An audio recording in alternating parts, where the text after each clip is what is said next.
The old man at the end of the street never mowed his lawn. His grass grew knee-high, dotted with dandelions that burst into white fluff every time the wind picked up. Kids called it the jungle lot. A city van pulled up one Tuesday morning. A woman in a crisp blue shirt stepped out, clipboard in hand. She eyed the overgrown yard, the chipped paint on the fence, the garden gnome half buried in weeds. "Mr. Hendricks?" She called toward the porch. The screen door creaked open. Silas Hendricks stood there, wiping grease from his hands onto worn overalls. He squinted against the Sunday. "That's me." His voice was gravel, worn smooth by years of shouting over engine noise. The inspector shifted her weight. "We've sent multiple notices about your property violations. The fines have accrued significantly." She held out a thick envelope. "This is a final warning. If compliance isn't achieved within 10 days, the city will place a lien on your home." Silas didn't take the envelope. He gestured vaguely toward the side of his sagging garage, where an ancient push mower lay rusting on its side, one wheel missing entirely. "That's the equipment," he said flatly. "Seized up solid 2 summers back. Got a trimmer too. Cords chewed through. Squirrels, maybe." He paused, letting the silence stretch. Budgets stretch thinner than old paint these days. Pension don't cover miracles. The inspector's pen hovered over her clipboard. "The city offers assistance programs for seniors, Mr. Hendricks. Low-interest loans for essential property maintenance." Her tone was practiced, smooth as polished marble. Silas just shook his head, a slow, deliberate movement like a buoy rocking in a tired swell. "Loans need paying back. Tides don't ask permission before they rise, miss. Neither do my bills." She pressed the envelope against his chest.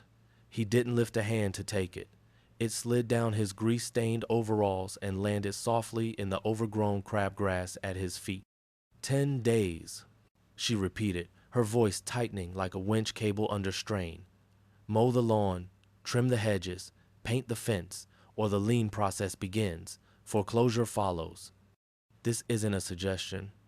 She turned on her heel, the sharp click of her sensible shoes unnaturally loud in the wild quiet of his yard. The city van door slammed shut, an angry punctuation mark. Silas watched the van disappear around the corner. He didn't pick up the envelope. He stared at the rusted mower instead, its skeletal frame half swallowed by dandelions. A deep, familiar ache settled behind his ribs. Not fear, resignation. The sea had taught him that some storms couldn't be weathered, only endured. He turned slowly, the screen door groaning shut behind him, like the hatch ceiling on a foundering ship. Next door, behind neatly trimmed boxwoods, Tom Riggs lowered his binoculars. He'd been cleaning his service rifle on the porch when the city van arrived. The crisp blue shirt, the clipboard, the stiff posture, he'd seen the type before. Paper pushers with the power to ruin lives. He'd recognized Silas Hendricks as Navy the moment he moved in, the way he carried himself, the quiet competence beneath the grease stains, the distant look in his eyes that spoke of horizons crossed.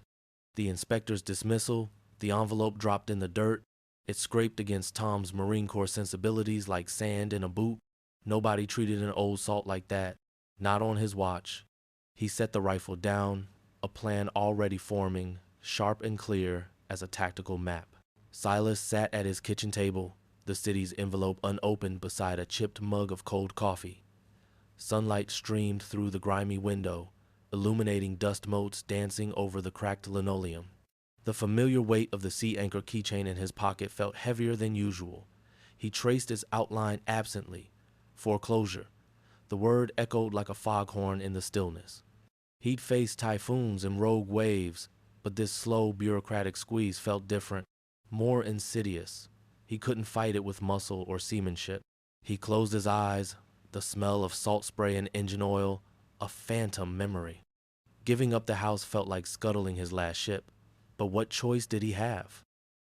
The rhythmic pounding on the door startled Silas awake. He'd fallen asleep at the table, head resting on his arms. Dawn was just breaking, painting the sky in bruised purples and oranges. The sound was coming from his front yard.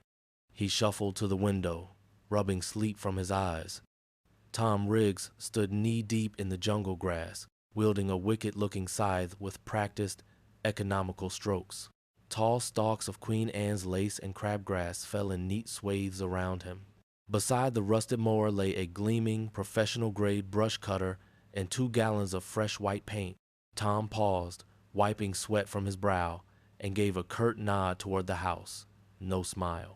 Just action. Silas felt a lump form in his throat, unexpected and raw. By noon, the transformation was undeniable. The jungle lot was reduced to a neat, if slightly uneven, stubble. The air smelled of cut grass and damp earth. Tom was meticulously scraping flaking paint from the fence, the rasp of his tool a steady counterpoint to the chirping sparrows. Silas stepped onto the porch, the warped boards creaking under his boots. He cleared his throat. Tom stopped scraping, turning slowly.